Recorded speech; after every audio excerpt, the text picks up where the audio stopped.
Salvation army हो। जो army होता है उसका काम क्या होता है? जो आर्मी होता है वो पूरी तरह देश के लिए समर्पित होता है। उसको अपना कुछ नहीं, अपने लिए नहीं सोचता, देश पहले, है ना? ऑलवेज घर में कैसा भी प्रॉब्लम हो, कुछ भी हो, देश पहले। तो बाबा भी कहते हैं तुम कौन हो? रूहानी आर्मी हो। तो आर्मी और बहुत सारी विशेषताएं यदि आप देखें, हाँ, आर्मी की क्या विशेषताएं होती है? एवर रेडी, डिसिप्लिन और प्रोटेक्ट करना। अपने अपने हाँ, अपने आप को भी अपनी जान भी जोखिम में डाल के दूसरों को प्रोटेक्ट करना। और डेडिकेशन, देश की सेवा करना। Never say no, always yes. और पहले वो अपने आप को तैयार करता है, राइट? पहले वो अपने ऊपर मेहनत करता है, ऐसे नहीं वो फील्ड में पहुंच गया। ट्रेनिंग लेता है ना? उसको ट्रेनिंग जो पीरियड होता है कितना हार्ड होता है। तो पहले वो अपने आप को तैयार करता है ना। और आर्मी की विशेषता बहुत सारी है। समर्पित, जो जो कमांडर ने कहा, है ना? ओ यस। धूप छांव, मौसम बारिश, कैसी भी सिचुएशन हो, भूख प्यास, कैसा भी माहौल हो, कैसी भी सिचुएशन हो, मेरा कर्तव्य क्या है ना? बाप का आदेश क्या है, मतलब मेरे कमांडर का आदेश क्या है, उसको फॉलो करना है। तो बाबा भी कहते हैं तुम आर्मी हो। क्यों क्यों क्यों? कौन सी हमें जिम्मेवारी मिली है? क्यों आर्मी का टाइटल दिया बाबा ने? ऐसी कौन सी जिम्मेवारी मिली है? परिवर्तन करना। कौन, किस बात का? खुद को चेंज करना। और बाप के साथ हमारा, जैसे आर्मी के कमांडर है, उसकी टीम होती है, तो हम भी बाप के साथी हैं, जो बाप के मददगार हैं। हम भी बाप के मददगार हैं। और हम क्यों आर्मी हैं? कौन सी जिम्मेवारी मिली है? बाप को प्रत्यक्ष करना, युग परिवर्तन करना। यहाँ स्टेट नहीं, सिटी नहीं, कंट्री नहीं, इंटरनेशनल नहीं, पूरा युग, नव युग, जहां पांच तत्व भी आ जाते हैं, है ना? सब कुछ चेंज करना, एकदम तमो प्रधान को सतो प्रधान बनाना, वो परिवर्तन करना। तो बाबा कई बारी कहते हैं तुम बच्चे बीसों नाखूनों का जोर लगा के मेहनत करते हो। तो बाबा के शब्दों में सुनते हैं आज बाबा के 8 तारीख के महावाक्य। मीठे बच्चे, तुम खुदाई खिदमतगार, सच्चे सैल्वेशन आर्मी हो। खुदाई खिदमतगार, सच्चे सैल्वेशन आर्मी हो। वही मदद करना। तुम्हें सबको शांति की सैल्वेशन देनी है। तुम्हें सबको शांति की सैल्वेशन देनी है। प्रश्न है, तुम बच्चों से जब कोई तुम बच्चों से जब कोई शांति की सैल्वेशन मांगते हैं तो उन्हें क्या समझाना चाहिए? ना, कई लोग मांगते भाई हमें शांति चाहिए, भाई हमें तो शांति मिले। कल भी था ना, कई आते हैं सिर्फ मेडिटेशन योग चाहते हैं, ज्ञान से उनको मतलब नहीं होता। तो बाबा कहते हैं कई बच्चे तुमसे शांति की सैल्वेशन मांगते हैं, तो उनको क्या समझाना चाहिए? आंसर है, उन्हें बोलो, उन्हें बोलो, बाप कहते हैं क्या अभी यहाँ ही तुमको शांति चाहिए? यह कोई शांति धाम नहीं है। शांति तो शांति धाम में ही हो सकती है, जिसको मूल वतन कहा जाता है। आत्मा को जब शरीर नहीं है तब शांति है। सत्युग में पवित्रता, सुख, शांति सब है। राइट? तो मतलब सृष्टि पर शांति है, बट कलयुग में शांति नहीं है। सत्युग में पवित्रता, सुख, शांति सब है। बाप ही आकर फिर यह वर्षा देते हैं। तुम बाप को याद करो। अच्छा, ओम शांति। रूहानी बाप बैठ रूहानी बच्चों को समझाते हैं। सब मनुष्य मात्र यह जानते हैं कि मेरे अंदर आत्मा है। जीव आत्मा कहते हैं ना, ह्यूमन बीइंग, है ना, बीइंग निकल जाए हाँ, तो फिर उसको ह्यूमन बीइंग कहेंगे नहीं, बीइंग। बीइंग मतलब इमॉर्टल। तो बाबा कहते हैं जीव आत्मा कहते हैं ना, पहले हम आत्मा है, पीछे शरीर मिलता है। अच्छा, कोई ने भी अपनी आत्मा को देखा नहीं है, दूसरे की भी आत्मा को नहीं देखा है, सिर्फ इतना समझते हैं कि आत्मा है। जैसे आत्मा को जानते हैं, देखा नहीं है, क्योंकि इन आंखों से तो देख ही नहीं सकते। बहुत सारी ऐसी चीजें हैं संसार में जो इन आंखों से नहीं देख सकते। माइक्रोस्कोप चाहिए होता है देखने के लिए। तो बाबा कहते हैं वैसे परम पिता परमात्मा के लिए भी कहते हैं परम आत्मा माना परमात्मा, परंतु उनको देखा नहीं है, ना अपने को ना बाप को देखा है। कहते हैं कि आत्मा एक शरीर छोड़ दूसरा लेती है, परंतु यथार्थ रीति नहीं जानते हैं कि कैसे शरीर लेती है। हाँ, क्या करने से कैसे अच्छा शरीर मिलता है, पर ये बातें वो लोग नहीं जानते। 84 लाख योनियां भी कह देते हैं, वास्तव में 84 जन्म है, परंतु यह भी नहीं जानते कि कौन सी आत्माएं कितने जन्म लेती हैं। अभी हम जानते हैं, है ना, जो सतो प्रधान आत्मा है 111 वाली, वो 84 जन्म लेती है। तो बाबा कहते यह भी नहीं जानते कि कौन सी आत्माएं कितने जन्म लेती है। आत्मा बाप को पुकारती है, परंतु ना देखा है, ना यथार्थ रीति जानती है। पहले तो आत्मा को यथार्थ रीति जानते, तब बाप को जानते। इसलिए कोर्स में पहले आत्मा का परिचय दिया जाता। अपने को ही नहीं जानते तो समझाए कौन। इसको कहा जाता है सेल्फ रियलाइज करना। मतलब जो ट्रेनर है, पहले उसको खुद का परिचय होना चाहिए ना, तब तो दूसरों को समझाएंगे। सो बाप बिगड़ तो कोई करा ना सके। अच्छा, अब आत्मा क्या है, कैसी दिखती है, कहाँ से आती है, कैसे जन्म लेती है, कैसे इतनी छोटी आत्मा में 84 जन्मों का पाठ भरा हुआ है, यह कोई भी नहीं जानते। ये हम जानते हैं ना, ये हम सब जानते हैं, वो दुनिया वाले नहीं जानते। अपने को नहीं जानते तो फिर बाप को भी नहीं जानते। आत्मा से रिलेटेड है ना परमात्मा का परिचय, तो बाप को भी नहीं जानते। यह लक्ष्मी नारायण भी मनुष्य का मर्तबा है ना, इन्होंने यह मर्तबा कैसे पाया,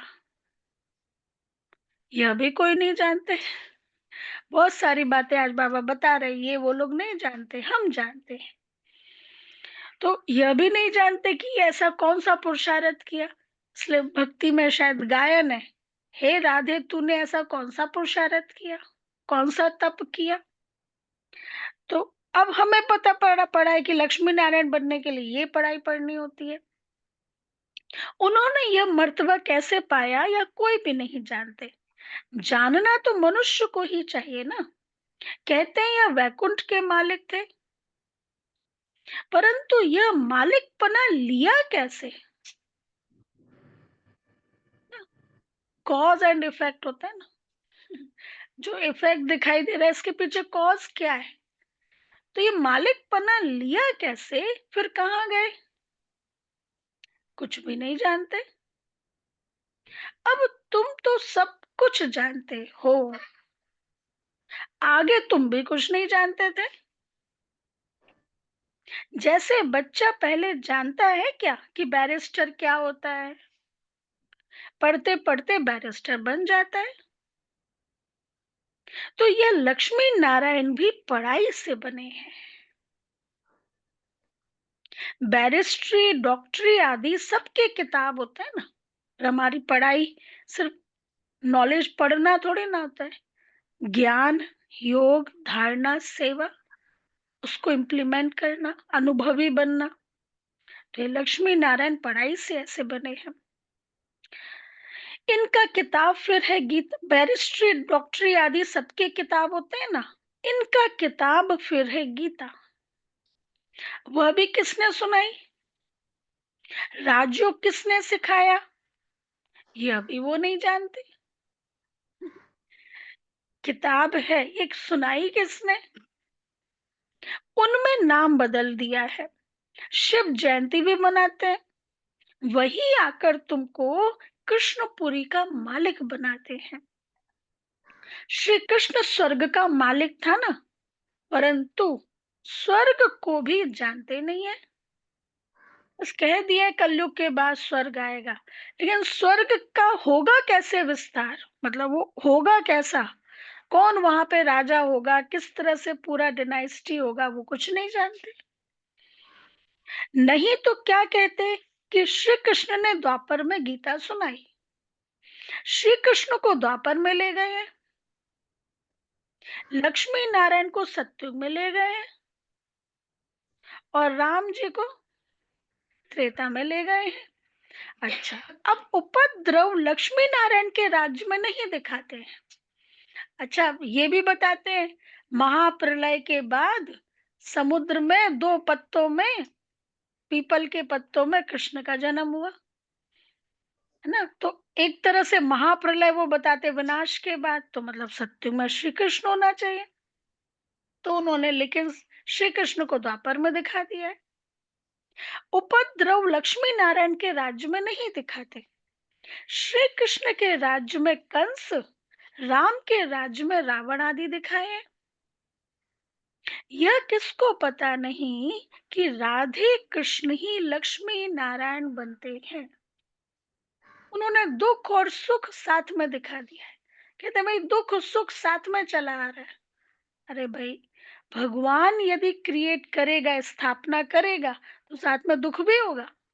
आपको अपने फैमिली के लिए, बच्चों के लिए प्रॉपर्टी लेनी है, आप नोएडा गुड़गांव कहीं देख रहे, तो साथ में ये भी सोचेंगे दो चार आतंकवादी भी हो पास में, नहीं। क्या सोचेंगे कि हमेशा पूरे जीवन भर ऐसा प्रॉपर्टी ले लो सुख रहे, शांति रहे। तो वो सुप्रीम फादर ऐसे सोचेगा साथ में दुख भी हो थोड़ा सा, नहीं, है ना।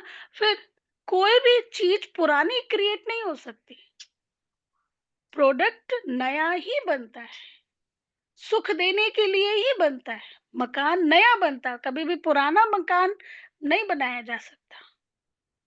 तो दुख साथ में नहीं हो सकता, दुख मतलब पुरानापन, तो नया ही बनता।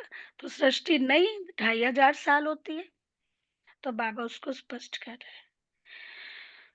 श्री कृष्ण के राज्य में कंस, राम के राज्य में रावण आदि दिखाए। यह किसको पता नहीं कि राधे कृष्ण ही लक्ष्मी नारायण बनते हैं। बिल्कुल ही अज्ञान अंधियारा है। अज्ञान को अंधियारा कहा जाता है। इसलिए कहा ज्ञान सूर्य प्रगटा अज्ञान अंधेर विनाश। ज्ञान को रोशनी कहा जाता है। अब सोचना करने वाला कौन, मतलब प्रकाश करने वाला कौन, वह है बाप। शिव बाबा के लिए ही कहते हैं कि सत्यम शिवम सुंदरम, ना, इसलिए कहते हैं ना, अस्तो माँ सदगमय तमसोर माँ ज्योतिर्गमय मृत्योर माँ अमृतम गमय। असत्य से सत्य की ओर ले चलो, अंधकार से प्रकाश की ओर ले चलो, मृत्यु से अमरता की ओर ले चलो। अच्छा, अभी तुम समझते हो यह भक्ति मार्ग भी जन्म जन्मांतर चलता आया है। सीढ़ी उतरते आए हैं, कला कम होती जाती है, मकान नया बनता है, फिर दिन प्रतिदिन आयु कम होती जाएगी। मकान की भी आयु, हर चीज की आयु कम होती जाती है। 3/4 पुराना हुआ तो उनको पुराना ही कहेंगे। बच्चों को पहले तो यह निश्चय चाहिए कि यह सर्व का बाप है। जो ही सर्व की सदगति करते हैं, सर्व के लिए पढ़ाई भी पढ़ाते हैं, सर्व को मुक्ति धाम ले जाते हैं। तुम्हारे पास अभी एम ऑब्जेक्ट है। तुम यह पढ़ाई पढ़कर जाए अपनी गद्दी पर बैठेंगे, बाकी सबको मुक्ति धाम ले जाएंगे। चक्र पर जब समझाते हो तो उसमें दिखाते हो कि सत्युग में यह अनेक धर्म है नहीं। उस समय वह आत्माएं निराकारी दुनिया में रहती हैं। जब सत्युग चल रहा होता है तब वो सब द्वापर युग के आत्माएं निराकारी दुनिया में रहती हैं। यहाँ तो तुम जानते हो कि यह आकाश पोलार है। वायु को वायु कहेंगे, आकाश को आकाश। ऐसे नहीं कि सब परमात्मा है। पोलार मतलब वैक्यूम। तो बाबा कहते हैं ऐसे नहीं कि सब परमात्मा है। मनुष्य समझते हैं कि वायु में भी भगवान है, आकाश में भी भगवान है। अब बाप बैठ सब बातें समझाते हैं। बाप के पास जन्म तो लिया, फिर पढ़ाते कौन है? बाप ही रूहानी टीचर बन पढ़ाते हैं। अच्छा, पढ़कर पूरा करेंगे तो फिर साथ ले जाएंगे, फिर तुम आएंगे पाठ बजाने। सत्युग में पहले पहले तुम ही आए थे, अब फिर सब जन्मों के अंत में आकर पहुंचे हो। अब फिर सब जन्मों के अंत में आकर पहुंचे हो, फिर पहले आएंगे। अब बाप कहते हैं दौड़ी लगाओ, पहले पहले हम आए। अच्छी रीति बाप को याद करो, औरों को भी पढ़ाना है, बाप को याद भी करना है, फिर औरों को भी पढ़ाना है। नहीं तो इतने सबको पढ़ाए कौन? बाप का जरूर मददगार बनेंगे ना। अहो सौभाग्य हमारा किस बात का कि हम बाप के मददगार हैं, ना, मतलब वो सत्युग की स्थापना कर रहा है, हम उसके मददगार हैं। खुदाई खिदमतगार भी नाम है ना। अंग्रेजी में कहते हैं सेल्वेशन आर्मी। कौन सी सेल्वेशन चाहिए? सब कहते हैं हमको शांति की सेल्वेशन चाहिए। बाकी वह कोई शांति की सेल्वेशन थोड़ी ही देते हैं। वो जो दुनिया में आर्मी है वो कोई शांति की सेल्वेशन थोड़ी ही देते हैं। जो शांति की सेल्वेशन मांगते हैं उन्हें बोलो। बाप कहते हैं क्या अभी यहाँ ही तुमको शांति चाहिए? यह कोई शांति धाम थोड़े ही है। शांति तो शांति धाम में ही हो सकती है, जिसको मूल वतन कहा जाता है। आत्मा को शरीर नहीं है तो शांति में है। बाप ही आकर ये वर्षा देते हैं। तुम्हारे में भी फिर समझाने की बड़ी युक्ति चाहिए। प्रदर्शनी में अगर हम खड़े होकर सबको सुने तो बहुतों की भूलें निकाले, क्योंकि समझाने वाले नंबरवार तो है ना। सब एक रस होते तो ब्राह्मणी ऐसे क्यों लिखती कि फलाने आकर भाषण करे? बाबा को पत्र भेजते थे ना, लिखते थे, बाबा कुमारिका को भेजो, इस बहन को भेजो, यहाँ आके भाषण करे। तो बाबा कहते सब नंबरवार पुरुषार्थी अनुसार ऐसे मांगनी करते रहते। अरे तुम भी ब्राह्मण हो ना, बाबा फलाने हमारे से होशियार है।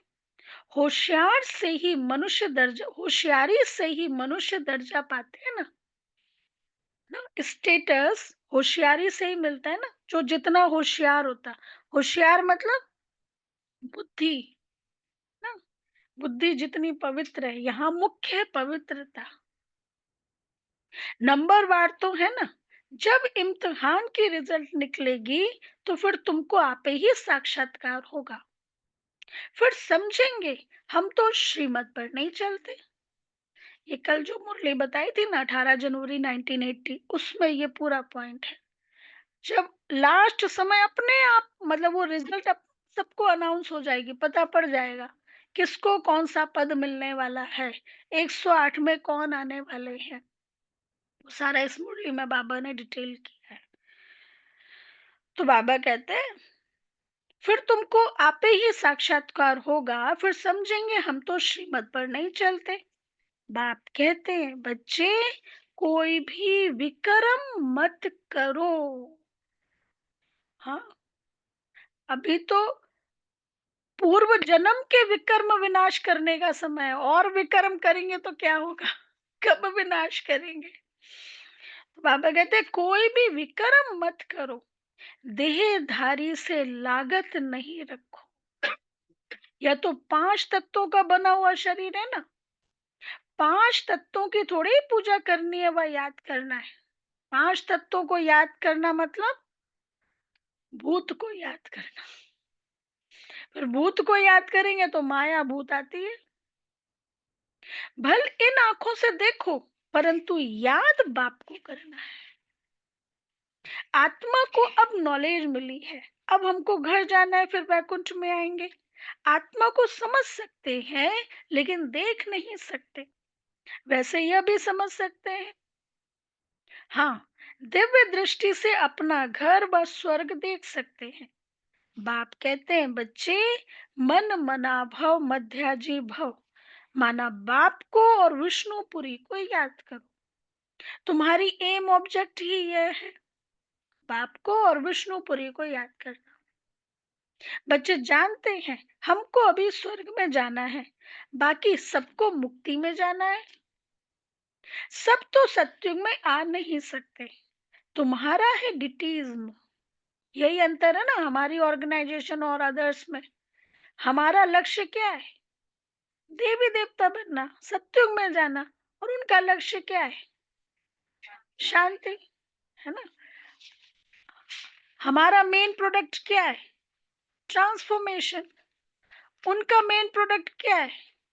पीस, थोड़ा रिलैक्सेशन। ये उनका मेन प्रोडक्ट है। योग में बैठेंगे, शांति का अनुभव होगा, ये हमारा बाय प्रोडक्ट है। और अदर्स ऑर्गेनाइजेशन का उनका ये मेन प्रोडक्ट है, भाई आप योग में बैठाएंगे, शांति, रिलैक्सेशन। हमारा मेन प्रोडक्ट क्या है? ट्रांसफॉर्मेशन, दैवी गुण ना, सतो प्रधान अवस्था, वो हम अपनी बनाते जाते हैं। तो ये हमारा है। इसलिए कई लोग कहते हैं ना रास्ते अलग अलग हैं, जाना तो सबको एक ही जगह है। तो हम उसमें एग्री करें? नहीं, हमारा रास्ता तो सत्य होगा ना, हमारा रास्ता आपकी तरह थोड़ी ना है, हमें जाना तो सत्य होगा ना। तो बाबा कहते हैं तुम्हारी एम ऑब्जेक्ट ही ये है। बच्चे जानते हैं हमको अभी स्वर्ग में जाना है, बाकी सबको मुक्ति में जाना है। सब तो सत्युग में आ नहीं सकते, तुम्हारा डिटीज यह हो गया मनुष्य का धर्म। मूल वतन में तो मनुष्य नहीं है ना, यहाँ है मनुष्य सृष्टि। मनुष्य ही फिर तमो प्रधान, फिर सतो प्रधान बनते हैं। तुम पहले शूद्र वर्ण में थे, अभी ब्राह्मण वर्ण में। 5 वर्ण हैं, 5 वर्ण हैं। कौन कौन से? पहला है ब्राह्मण वर्ण, जो ब्राह्मण चोटी। फिर है देवता वर्ण, जो विष्णु का बाबा बताते हैं ना, विराट रूप, साक्षात्कार हुआ। तो 5 वर्ण है, ब्राह्मण वर्ण, फिर मुख ये देवता वर्ण, फिर चेस्ट ये भुजाएं ये क्षत्रिय, फिर पेट ये वैश्य वर्ण, ये वैश्य, फिर पैर ये शूद्र वर्ण। शूद्र। तो बाबा कहते हैं तुम पहले शूद्र वर्ण में थे, अभी ब्राह्मण वर्ण में हो। यह वर्ण सिर्फ भारतवासियों के हैं। वर्ण मतलब उस अवस्था में रह के वैसे कर्म करते हैं। तो इसलिए बाबा अभी हमें याद दिलाते, तुम ब्राह्मण चोटी हो, तुम्हारा ये सुमान है। तो हम उस कॉन्शियस में रह के कर्म करते हैं। ब्राह्मण है, हम ऐसे वैसे कर्म नहीं कर सकते। अच्छा, कोई भी धर्म को ऐसे नहीं कहेंगे ब्राह्मण वंशी सूर्यवंशी। इस समय सब शूद्र वर्ण के हैं, जड़ी भूत अवस्था को पाए हुए हैं। तुम पुराने बने तो सारा झाड़ जड़ी भूत तमो प्रधान बना है, फिर सारा झाड़ थोड़े सतो प्रधान बन जाएगा। सतो प्रधान नए झाड़ में तो सिर्फ देवी देवता धर्म वाले ही हैं। फिर तुम सूर्यवंशी से चंद्रवंशी बन जाते हो, पुनर्जन्म तो लेते हो ना। फिर वैश्य शूद्र वंशी, यह सब बातें नहीं है। अच्छा, हमको पढ़ाने वाला कौन? और अच्छा टाइटल दो। कौन है हमको पढ़ाने वाला? किसकी क्लास में बैठे हैं हम?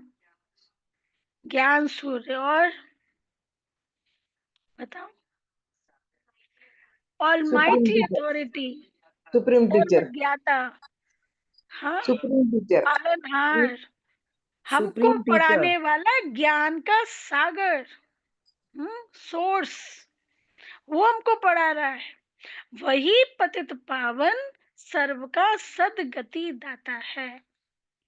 बाप कहते हैं तुमको ज्ञान मैं देता हूं, तुम देवी देवता बन जाते हो, फिर यह ज्ञान रहता नहीं है। ज्ञान दिया जाता है अज्ञानियों को। सभी मनुष्य अज्ञान अंधियारे में है, तुम हो सोझरे में। इनके 84 जन्मों की कहानी तुम जानते हो। तुम बच्चों को सारा ज्ञान है। मनुष्य तो कहते भगवान ने यह सृष्टि रची ही क्यों, क्या मोक्ष नहीं मिल सकता? अरे, यह तो बना बनाया खेल है, अनादि ड्रामा है ना। तुम जानते हो आत्मा एक शरीर छोड़ जाकर दूसरा लेती है। अब इसमें चिंता करने की दरकार है क्या? आत्मा ने जाकर अपना दूसरा पार्ट बजाया। अब सुनो बाबा का लॉजिक।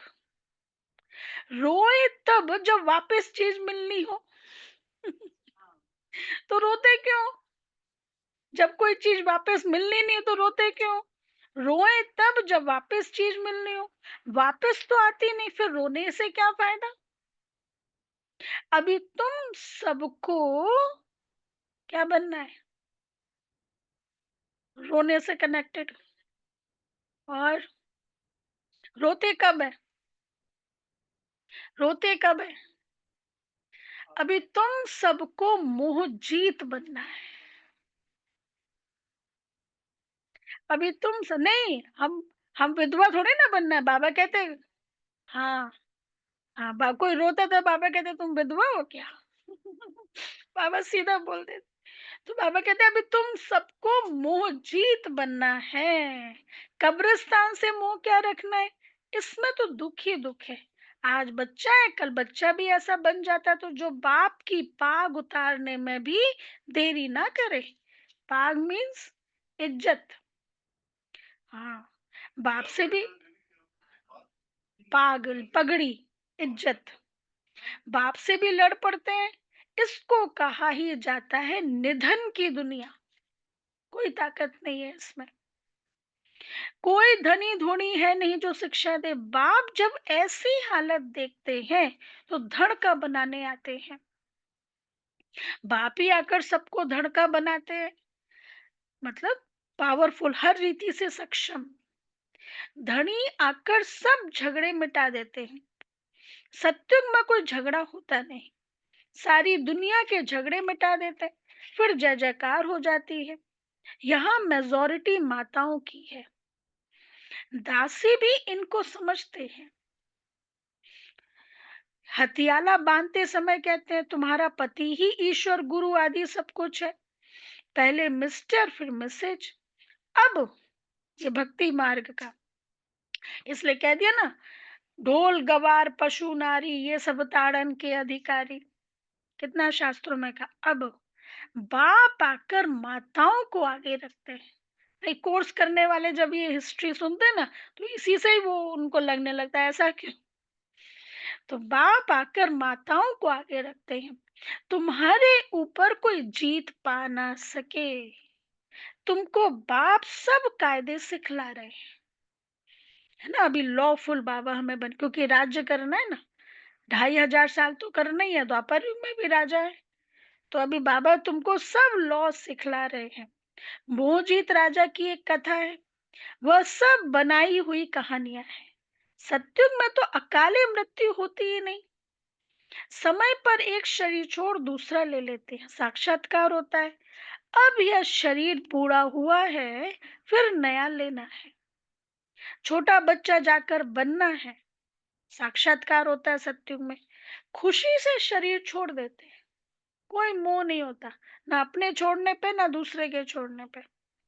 यहाँ तो भल कितने भी बूढ़े होंगे, रोगी होंगे, और समझेंगे भी कि कहाँ यह शरीर छूट जाए तो अच्छा है, फिर भी फिर भी मरने के समय रोएंगे जरूर। बाप कहते हैं अभी तुम ऐसी जगह चलते हो जहां रोने का नाम नहीं है, वहां तो खुशी खुशी रहती है। तुमको कितनी अपार बेहद की खुशी रहनी चाहिए। अरे हम विश्व के मालिक बनते हैं, कितनी खुशी रहनी चाहिए। विश्व का मालिक बाबा बना रहे हैं। भारत सारे विश्व का मालिक था, अभी टुकड़ा टुकड़ा हो गया है। तुम ही पूज्य देवता थे, फिर पुजारी बनते हो। भगवान थोड़े ही आप ही पूज्य आप ही पुजारी बनेंगे। भगवान खुद पूज्य पूज्य और पुजारी भगवान थोड़े ही बनेगा, हम बनते। अगर वह भी पुजारी बने तो फिर तुमको पूज्य कौन बनाए, रास्ता रास्ता कौन, कौन, तो खुद तो खुद पतित पतित। बने। ड्रामा में ड्रामा में पार्ट ही बात ही अलग है। अलग है, इसका खुला इसका है खुला है। निर्मला पे। ड्रामा में पार्ट ही अलग है। ज्ञान का सागर एक है, उस एक की ही महिमा है। जबकि ज्ञान का सागर है तो कब आकर ज्ञान देवे, जो सदगति हो। जरूर यहाँ आना पड़े। पहले तो बुद्धि में यह बिठाओ पक्का, हमको पढ़ाने वाला कौन है।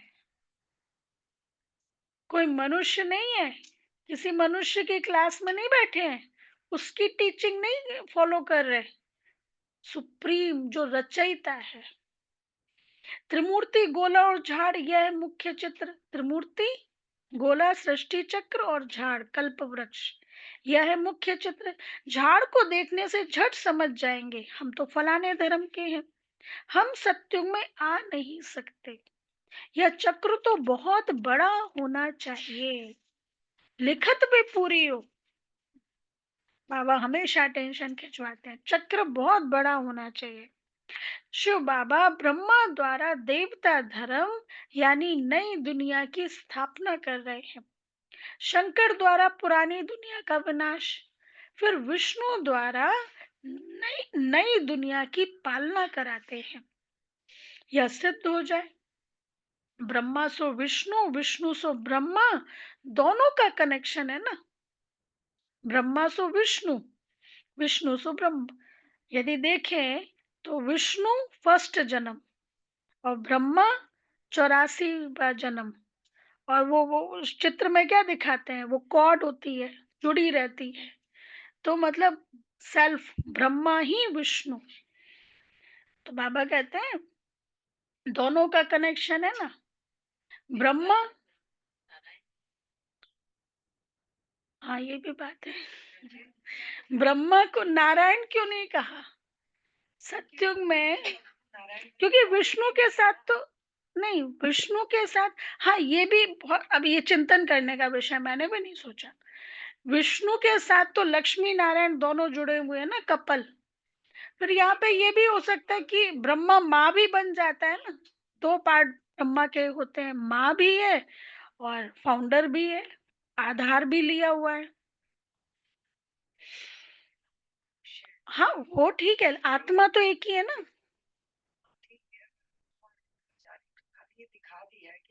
हाँ, हाँ, ब्रह्मा ही, अब विष्णु ही अपने 84वें जन्म में ब्रह्मा है। तो बाबा कहते हैं ब्रह्मा सरस्वती, सो फिर लक्ष्मी नारायण बनते हैं। चढ़ती कला एक जन्म में होती है, फिर उतरती कला में 84 जन्म लगते हैं। विष्णु से ब्रह्मा, इसलिए वो कॉर्ड दिखाया जुड़ा हुआ। विष्णु से ब्रह्मा बनने में 84 जन्म, उतरती कला 84 जन्म लगते हैं। अब बाप कहते हैं वह शास्त्र आदि राइट है, वह मैं राइट हूं। हाँ? वो शास्त्र आदि राइट है या मैं राइट हूं? सच्ची सत्यनारायण की कथा तो मैं सुनाता हूं। अभी तुमको निश्चय है कि सत्य बाप द्वारा हम नर से नारायण बन रहे हैं। पहली मुख्य यह भी एक बात है कि मनुष्य को कभी बाप, टीचर, गुरु नहीं कहा जाता। गुरु को फिर कभी बाबा व टीचर कहेंगे क्या ना। यहाँ तो शिव बाबा के पास जन्म लेते हो, फिर शिव बाबा तुमको पढ़ाते हैं, फिर तुमको साथ भी ले जाएंगे। जन्म लेते हो बाप की रीति से, पढ़ाते हैं टीचर की रीति से, और फिर साथ ले जाएंगे सदगुरु की रीति से। मनुष्य तो ऐसा कोई होता नहीं जिसको बाप, टीचर, गुरु तीनों ही कहा जाए। यह तो एक ही बाप है, उनको कहा जाता है सुप्रीम फादर। लौकिक बाप को कभी सुप्रीम फादर नहीं कहेंगे। सब याद फिर भी उनको करते हैं। वह बाप तो है ही, दुख में सब उनको याद करते हैं। सुख में कोई नहीं करते, तो वह बाप ही आकर स्वर्ग का मालिक बनाते हैं ना। 2009 में दादी जानकी मिडिल ईस्ट में गए थे सेवा करने के लिए। ऐसा था वो पीरियड कि 1 साल में दादी ने 10 देश कवर किए थे। 1 साल में 10 देशों में सेंटर खोले थे। तो 2009 में दादी बहरीन में थे, तो लेबनान ऐसा कुछ नाम है, हाँ। तो वहां के प्रेसिडेंट को इनवाइट किया था, तो वो नहीं आ पाया। तो उसने उसने कहा कि मैं दादी को बुलाता हूँ। जब बहरीन में थे तो इनवाइट किया था, तो नहीं आ पाया। तो उसने दादी के लिए अपना प्राइवेट जेट भेजा, दादी को बुलाया लेबनान में। फिर वहां पे सब लेबनान के जो क्रीम क्वालिटी है, सब बड़े बड़े लोग बैठे थे। तो किसी ने पूछा कि आप वरदान दो। बोला आप वरदान दो हमको। दादी को बोला आपका भगवान वरदान देता है, आप हमको वरदान दो। तो दादी 1 मिनट साइलेंस में चले गए, और फिर उसके बाद दादी ने कहा वरदाता बाप अभी भी वरदान दे रहा है, अभी भी वरदान दे रहा है। लेकिन वरदान लेने की विधि क्या है? वो रोज वरदान देता है। वरदान बीज है, बीज देता है, लेकिन बीज फलीभूत कब होगा? बीज फलीभूत कब होगा? जब उसमें पानी डालेंगे। बीज दिया आपको, आपने बीज अलमीरा में रख लिया, तो कुछ फायदा है नहीं। बीज दिया, आपने उसमें पानी डाला, मतलब उसके ऊपर वर्क किया, तो वो फलीभूत होगा। फिर वहां पे सबको बहुत अच्छा अनुभव हुआ था ऐसे। तो बाबा कहते हैं अच्छा, मीठे मीठे सिक्की लदे बच्चों प्रति माता पिता बाप दादा का याद प्यार और गुड मॉर्निंग। रूहानी बाप रूहानी बच्चों रूहानी को बच्चों को नमस्ते। नमस्ते। हम हम रूहानी रूहानी बच्चों बच्चों की को रूहानी रूहानी बाप बाप दादा दादा को को याद याद प्यार प्यार गुड गुड मॉर्निंग मॉर्निंग नमस्ते। नमस्ते। शुक्रिया शुक्रिया बाबा, बाबा, थैंक यू बाबा, प्यारा बाबा, थैंक यू बाबा, बाबा, बाबा। अच्छा, धारणा के लिए मुख्य सार। फर्स्ट पॉइंट, 5 तत्वों के बने हुए इन शरीरों को देखते हुए, 5 तत्वों के बने हुए इन शरीरों को देखते हुए याद बाप को करना है। याद बाप को करना है।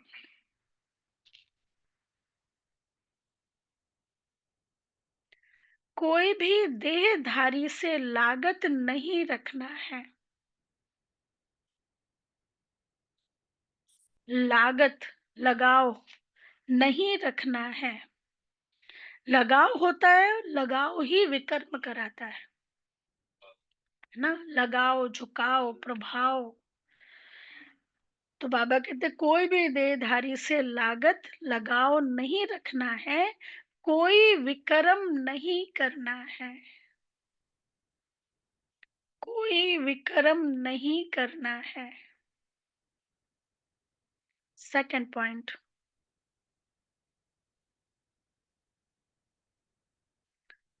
इस बने बनाए ड्रामा में, इस बने बनाए ड्रामा में हर आत्मा का अनादि पाठ है। हर आत्मा का अनादि पाठ है। आत्मा एक शरीर छोड़ दूसरा लेती है। आत्मा एक शरीर छोड़ दूसरा लेती है। इसलिए शरीर छोड़ने पर चिंता नहीं करनी है। इसलिए शरीर छोड़ने पर चिंता नहीं करनी है, मोह जीत बनना है। मोह जीत बनना है। वरदान है, संपूर्ण आहुति द्वारा, संपूर्ण आहुति द्वारा परिवर्तन समारोह मनाने वाले दृढ़ संकल्पधारी भव। संपूर्ण आहुति द्वारा परिवर्तन समारोह मनाने वाले दृढ़ संकल्पधारी भव।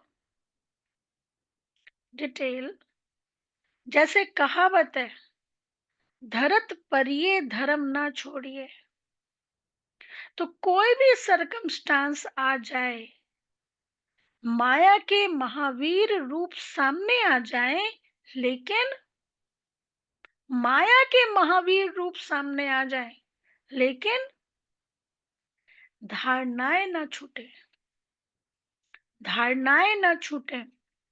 बाबा की क्या श्रीमत है, आज्ञा है, वो ना छूटे। संकल्प द्वारा त्याग की हुई बेकार वस्तुएं, संकल्प द्वारा त्याग की हुई बेकार वस्तुएं संकल्प में भी स्वीकार न हो।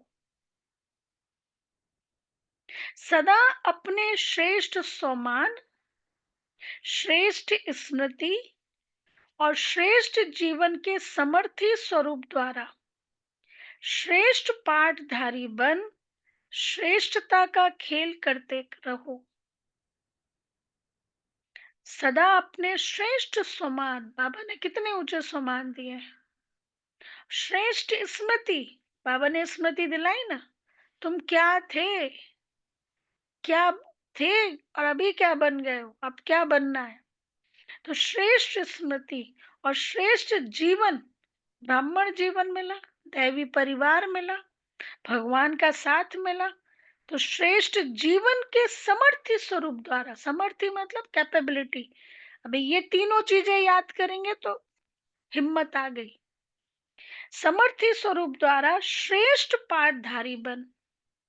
अब एक्शन, श्रेष्ठता का खेल करते रहो। कमजोरियों के सब खेल समाप्त हो जाए। जब ऐसी संपूर्ण आहुति का संकल्प दृढ़ होगा, तब परिवर्तन समारोह होगा। इस समारोह की डेट अब संगठित रूप में निश्चित करो। हाँ, कब पूरी तरह परिवर्तन होंगे, फरिश्ता बनेंगे, पर कि परिवर्तन समारोह बहुत अच्छा है कि मैंने क्रोध को जीत लिया, मोह को जीत लिया, काम विकार को जीत लिया, ये परिवर्तन समारोह। इसकी डेट अभी निश्चित करो। अच्छा, स्लोगन, रियल डायमंड बनकर, रियल डायमंड बनकर अपने वाइब्रेशन की चमक विश्व में फैलाओ। अपने वाइब्रेशन की चमक विश्व में फैलाओ। अच्छा, अव्यक्त इशारे, एकांत प्रिय बनो, एकता और एकाग्रता को अपनाओ। साधारण सेवाएं करना यह कोई बड़ी बात नहीं है। तो बड़ी बात क्या है? खुद को बदलना और अनुभव कराना। और बड़ी बात क्या है? वायुमंडल को परिवर्तन करना। और सुनो, बिगड़ी को बनाना, अनेकता में एकता लाना, ये है बड़ी बात। बाप दादा यही कहते हैं कि पहले एक मत, एक बल, एक भरोसा और एकता साथियों में, सेवा में, वायुमंडल में हो। साथियों में एकता, एक मत, एक बल, भरोसा, साथियों में, सेवा में और वायुमंडल में। अच्छा, ओम शांति। हाँ, अनाउंसमेंट।